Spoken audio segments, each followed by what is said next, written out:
तो last time आपके साथ ऐसा कब हुआ कि आप लोगों ने किसी के साथ कोलैबोरेट किया, आप लोगों ने किसी के साथ मिलके गाना बनाया और जब वो गाना रिलीज हुआ उसमें आपके क्रेडिट्स ही नहीं थे या फिर एज पर योर डिस्कशन जो आपका रोल था वो सही से मेंशन नहीं था। So let me tell you one thing, ऐसी चीज नॉट ओनली मेरे साथ बल्कि मेरे काफी सारे स्टूडेंट्स के साथ हो चुकी है। इसीलिए एक सेट ऑफ प्रोटोकॉल्स है, एक सेट ऑफ इंस्ट्रक्शंस हैं जो मैं उन लोगों को देता हूँ कि इनकेस अगर आपको किसी के साथ कोलैबोरेट करना हो प्लीज इन चीजों को फॉलो करें, इन चीजों को अपने माइंड में रखें। इनकेस अगर आप लोग चाहते हैं कि आप लोगों को ऐसा कुछ फेस ना करना पड़े, क्योंकि मैंने बहुत ज्यादा ऑब्जर्व किया है कि कभी कभी कुछ पर्सनल कॉन्फ्लिक्ट्स के कारण आगे क्रेडिट्स नहीं भेजे जाते, आपका नाम आगे मेंशन नहीं किया जाता। चाहे वो आर्ग्यूमेंट इस बात पे हो कि ये गाना किसके चैनल पे अपलोड होगा, टू से आपकी आर्टवर्क्स में, प्रमोशंस में कौन कितना पैसा इन्वेस्ट करेगा, किस तरह से शेयर डिवाइड होगा। But I honestly feel that कि जिसका जितना एफर्ट लगा है गाने में उसको उस चीज का क्रेडिट मिलना चाहिए। चाहे उनका कॉन्ट्रीब्यूशन 20% था, चाहे वो गाने के बीच में निकल गए हो, उनका नाम एटलीस्ट मेंशन होना चाहिए। तो अगर हम सॉल्यूशंस की बात करें कि ऐसी सिचुएशंस में कैसे डील किया जाता है, कैसे इन चीजों को सॉल्व किया जाए, तो फ्रैंकली स्पीकिंग इस चीज का कोई भी सॉल्यूशन नहीं है। कैसा लगा मेरा मजाक? क्योंकि अल्टीमेटली जब भी आप फ्री में किसी के साथ कोलैबोरेट करते हैं, जब भी आप मिलके किसी के साथ गाना बनाते हैं, तो आप लीगल कॉन्ट्रैक्ट नहीं साइन करते। बिकॉज अगर पैसे ही खर्च करने होते तो हो सकता है आप एक प्रोफेशनल को हायर करते हैं उनकी सर्विस के लिए। लेकिन अगर हम फ्री कोलैबोरेशन की बात करें तो इस केस में कोई भी मॉनेटरी ट्रांजैक्शन नहीं होती, कोई भी पैसा इन्वॉल्व नहीं होता। तो फिर हम एक्सपेक्ट भी नहीं कर सकते कि हर चीज को हम स्टैम्प पेपर पे लिखें, हर चीज को हम लीगल वे से डील करें। काफी बार आपकी जो म्यूचुअल अंडरस्टैंडिंग होती है वो इंपॉर्टेंट होती है इस केस में। तो इस वीडियो में मैं आप लोगों को 3 सॉल्यूशंस दूंगा, 3 तरीके बताऊंगा कि कैसे डील किया जाता है इन सिचुएशन से। एंड सबसे बड़ी बात ये है कि कैसे अपने आप को प्रिपेयर किया जाता है कि ऐसी नौबत ही ना आए, ऐसी चीज आपको फेस ही ना करनी पड़े।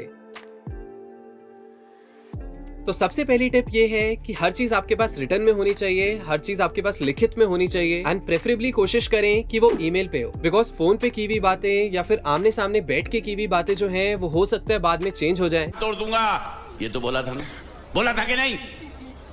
मैंने ऐसा कब कहा था? लेकिन अगर किसी ने आपको कोई चीज लिख के दी है और वो फुलफिल नहीं किया तो उस केस में आप उनके अगेंस्ट लीगल एक्शन भी ले सकते हैं या फिर आप सोशल मीडिया पे भी ले जा सकते हैं इस इशू को। सो ऑल इन ऑल जो भी आप लोगों की म्यूचुअल एग्रीमेंट थी, जो भी आप लोगों की म्यूचुअल टर्म्स थी, उसका प्रूफ होना बहुत जरूरी है।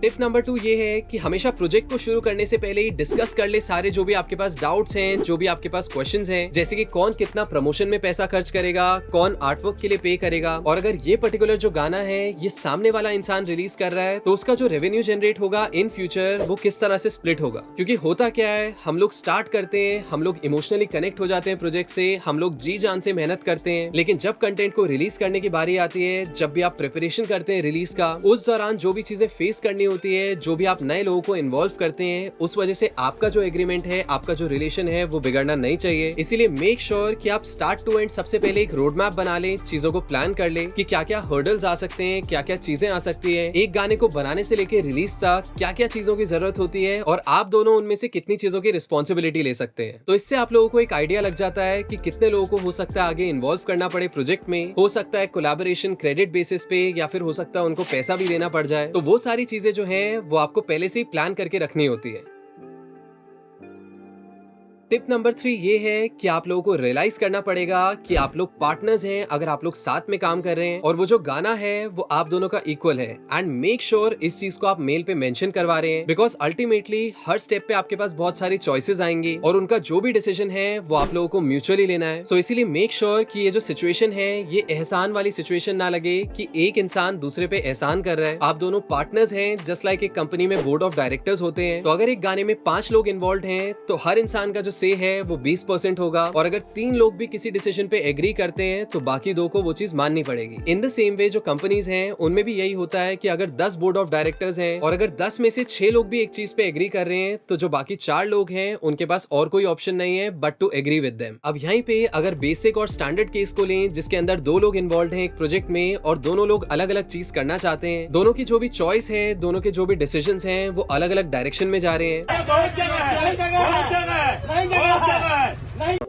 तो उस केस में आप लोग क्या करेंगे, एक मिडिल पॉइंट ढूंढने की कोशिश करेंगे जहाँ पे आप लोग म्यूचुअली एग्री कर रहे हैं और कोई इंसान रिफ्यूज कर दे कि मैं इस प्रोजेक्ट का हिस्सा नहीं बनूंगा, मैं ये चीज नहीं कर सकता, या हो सकता है आप लोगों का गाना फिनिश हो चुका है और लास्ट मोमेंट पे एक डिस्प्यूट हो जाए और वो इंसान गाने को रिलीज करता है अपने प्लेटफॉर्म पे आपको बिना क्रेडिट्स दिए। तो सबसे पहले आप लोग उससे रिक्वेस्ट करके देखिए, उससे बात करके देखिए कि आपके पास ये सारे प्रूफ्स हैं and you can take it to social media. अगर वो आपको ड्यू क्रेडिट्स नहीं देते और अगर फिर भी वो नहीं मानते तो you have all the right to release that song अपने सोशल मीडिया पे, अपने स्ट्रीमिंग प्लेटफॉर्म्स पे। आप उसको बेफिक्र होकर रिलीज कर सकते हैं, बेफिक्र होकर शेयर कर सकते हैं एंड इवन पिच कर सकते हैं उसको क्लाइंट्स को, या फिर इवन इंटर्नशिप या जॉब के लिए अगर आप अप्लाई करें किसी भी स्टूडियो में तो उसमें भी उसको मेंशन कर सकते हैं। बस मेक श्योर कि जब गाने को आप रिलीज करें तो आप सबको क्रेडिट दे रहे हैं, आप वहाँ पे किसी का भी क्रेडिट छोड़ नहीं रहे। ये ज्यादातर अप्लाई होती है कवर सॉन्ग्स की मेकिंग में, बिकॉज कवर सॉन्ग्स में क्या होता है, इवेंचुअली जो आपका कॉम्पोजिशन है उस पे ऑलरेडी किसी और का कॉपीराइट होता है, तो फिर हो सकता है कि वो कभी भी फ्यूचर में कॉपीराइट स्ट्राइक डाल दे आपके गाने पे। लेकिन जब भी आप ओरिजिनल गाने का प्रोडक्शन कर रहे हैं, जब भी आप किसी के साथ ओरिजिनल गाना बना रहे हैं, तो वहाँ पे you need to make sure कि जैसे जैसे गाना बिल्ड हो रहा है आप धीरे धीरे चीजों को कॉपीराइट करवा रहे हैं। कॉपीराइट करवाने की फीस बहुत ही ज्यादा नॉमिनल होती है, आप उसको रजिस्ट्रार ऑफिस से भी करवा सकते हैं एंड इवन मैं नीचे डिस्क्रिप्शन में लिंक्स शेयर कर दूंगा जहाँ पे आप लोग पढ़ सकते हैं कॉपीराइट के बारे में कि कैसे अगर आप एक सिंगर हैं, कंपोजर हैं, प्रोड्यूसर हैं या फिर इवन एक लिरिसिस्ट हैं, तो कैसे आप अपने जो क्रेडिट्स हैं, आपके जो भी राइट्स हैं, उनको स्टैम्प पेपर पे लिखवा सकते हैं। तो जब भी आप अपने गाने को कॉपीराइट करवाने जाते हैं तो हो सकता है आप 50 लोगों को क्रेडिट्स दे रहे हैं, लेकिन इवेंचुअली जो ओनरशिप होता है वो बहुत ज्यादा लिमिटेड होता है। वो राइट कुछ ही लोगों के पास होता है कि वो इस गाने के साथ कुछ भी कर सकते हैं जो एक्चुअल ओनर्स होते हैं। इसीलिए कॉपीराइट करवाते वक्त और भी चीजें होती हैं, जैसे कि एनओसीज साइन होते हैं। NOCs basically no objection certificates होते हैं जो कि बाकी सारे मेंबर्स को साइन करने पड़ते हैं। से अगर आपका जो सिंगर है उसके पास ओनरशिप है इस गाने की, तो बाकी सारे लोग उसको साइन करते हैं कि कल को अगर सिंगर इस गाने के साथ कुछ भी करता है, किसी मूवी में भी देता है, किसी एड में भी देता है, तो हमें कोई भी ऑब्जेक्शन नहीं है, कोई भी एक्सपेक्टेशन नहीं है, कोई भी हम डिमांड नहीं कर सकते सिंगर से। तो ये जो सारी छोटी छोटी चीजें हैं ये म्यूजिक बिजनेस का पार्ट है। तो इनकेस अगर आप लोग चाहते हैं कि मैं एक डेडिकेटेड वीडियो बनाऊं म्यूजिक बिजनेस पे, तो मुझे नीचे कमेंट्स में बताइएगा। बिकॉज इसको मैं एक छोटा टॉपिक तो नहीं बोलूंगा क्योंकि काफी कम लोग इसके बारे में जानते हैं, लेकिन ये बहुत ही ज्यादा जरूरी है प्रोफेशनल फील्ड में, बिकॉज आई अंडरस्टैंड आपका कितना एफर्ट जाता है गाने को बनाने में and not only your effort बल्कि आपके बहुत सारे इमोशंस भी इन्वॉल्व होते हैं उसके अंदर। एंड ऑनेस्टली मुझे बहुत ही ज्यादा बुरा लगता है जब एक्चुअल में कोई इंसान बहुत डिजर्विंग हो और उसको प्रॉपर क्रेडिट्स ना दिए जाए। दैट इज द रीजन मेरी यही कोशिश है कि मैं अवेयरनेस फैला पाऊं इस सब्जेक्ट से related. And a big shout out to all of you, because आप लोगों के सपोर्ट के बिना ये सारी चीजें पॉसिबल नहीं हो पाती। सो यस, नई नई चीजें सीखते रहो और खूब आगे बढ़ते रहो। सो मिलते हैं अगले लेक्चर में।